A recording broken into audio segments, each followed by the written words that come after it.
Assalamualaikum. Salam sejahtera. Apa khabar semuanya? Harap semuanya dalam keadaan sihat walafiat walaupun kita semua masih di rumah, masih ber-PDPR di rumah online untuk mendapatkan ilmu dengan guru masing-masing. Teruskan bertenaga, teruskan bersemangat. Kerana apa? Ilmu adalah penting dalam kehidupan kita. Untuk kita mencapai sesuatu kejayaan, kita mestilah berilmu. Tanpa ilmu, kita tidak ke mana-mana. Jadi tuntutlah ilmu itu.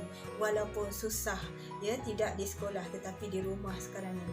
Jadi hari ini cikgu ingin kongsikan dengan kamu semua berkenaan dengan 4 tokoh terkenal barat. Ya, 4 tokoh ini cerita asalnya mereka gagal terlebih dahulu untuk mencapai kejayaan yang mereka inginkan. Jadi harapnya ya, dengan cerita 4 tokoh ini memberi inspirasi kepada kamu semua untuk memperolehi kejayaan. Ada di antara kamu yang gagal dahulu untuk mencapai kejayaan, contohnya ya dalam exam ya, markah rendah ya, 2-3 kali markah rendah, tetapi atas usaha kamu itu kamu memperolehi result yang cemerlang, A+. Siapa tak nak A+ kan? Jadi teruskan berusaha, jangan berputus asa. Baiklah ya, kita mendengar ya, dan kita melihat tokoh-tokoh ini. Jom kita dengar, jom kita lihat. Yang pertama, Thomas Alva Edison. Thomas Alva Edison lebih terkenal dengan panggilan Thomas Edison. Dilahirkan pada 11 Februari 1847. Beliau merupakan salah seorang pereka cipta dragon sepanjang zaman. Beliau merupakan tokoh terkenal dalam penciptaan lampu. Beliau hanya mendapat pendidikan formal selama 3 bulan sahaja. Beliau pernah menjadi penjual majalah dan bekerja di stesen kereta api. Thomas Edison pernah gagal dalam uji kaji sebanyak 2000 kali, namun beliau tidak menganggapnya sebagai suatu kegagalan tetapi suatu pendidikan. Pernah juga sebuah kilang milik Thomas Edison terbakar dan segala hasil uji kaji dan kelengkapannya hangus dijilat api. Namun beliau tidak kecewa, malahan menganggap itu sebagai kesilapannya dan akan membuat permulaan yang baru.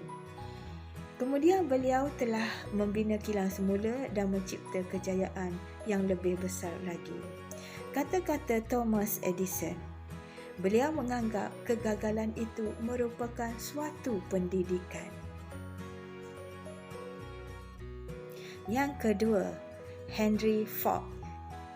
Henry Ford merupakan tokoh terkenal dalam dunia permotoran.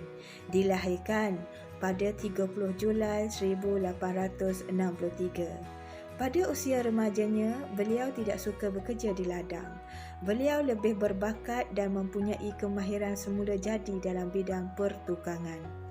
Sewaktu memulakan syarikat Ford Motor Company pada tahun 1903, beliau mengalami pelbagai kesulitan dalam menggerakkan perniagaan tersebut. 5 orang daripada 12 pemegang saham di syarikat miliknya telah menarik diri.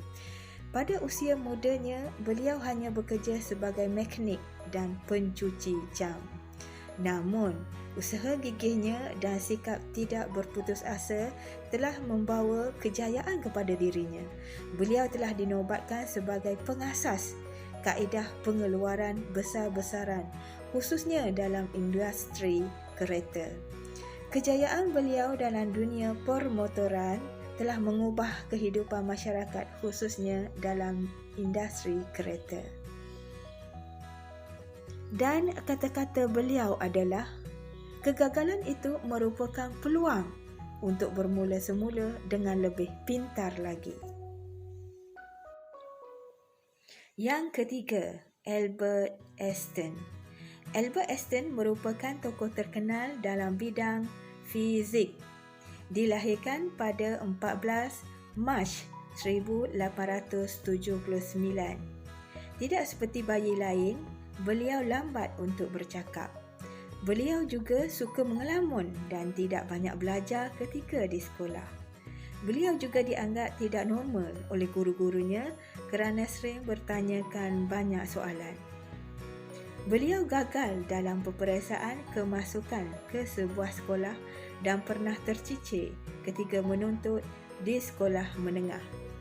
Beliau menghabiskan masa selama setahun untuk memperbaiki kemahirannya dalam bahasa dan sains alam semula jadi di sebuah sekolah persediaan iaitu sekolah asas.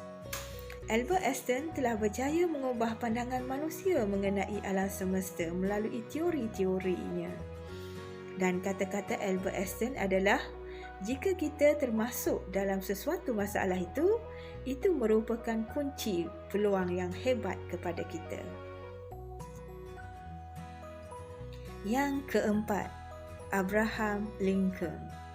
Abraham Lincoln merupakan bekas Presiden Amerika Syarikat yang ke-16. Beliau dilahirkan di kawasan pedalaman Kentucky pada 12 Februari 1809. Sewaktu mudanya, beliau pernah melakukan pelbagai tugas seperti pembuat landasan kereta api dan pengemudi bot. Beliau memperolehi pendidikan rasmi hanya setahun sahaja. Beliau telah beberapa kali gagal dalam perniagaan dan politik. Beliau telah gagal dalam perniagaannya pada tahun 1831. Beliau juga tewas dalam pertandingan badang perundangan pada tahun 1832. Namun, beliau tidak pernah berputus asa dan berkat semangatnya yang tinggi itu, beliau menjadi presiden terunggul dalam sejarah Amerika Syarikat. Jadi kita telah pun melihat keempat-empat tokoh terkenal barat tadi. Kita dah melihat wajahnya dan juga cerita di sebalik kejayaan mereka. Jadi semoga terinspirasi dengan cerita-cerita mereka itu. Yang pentingnya, kegagalan merupakan bukan titik untuk kita rebah, tetapi kegagalan merupakan permulaan langkah pertama untuk kita menuju kejayaan. Jumpa lagi. Sekian, terima kasih.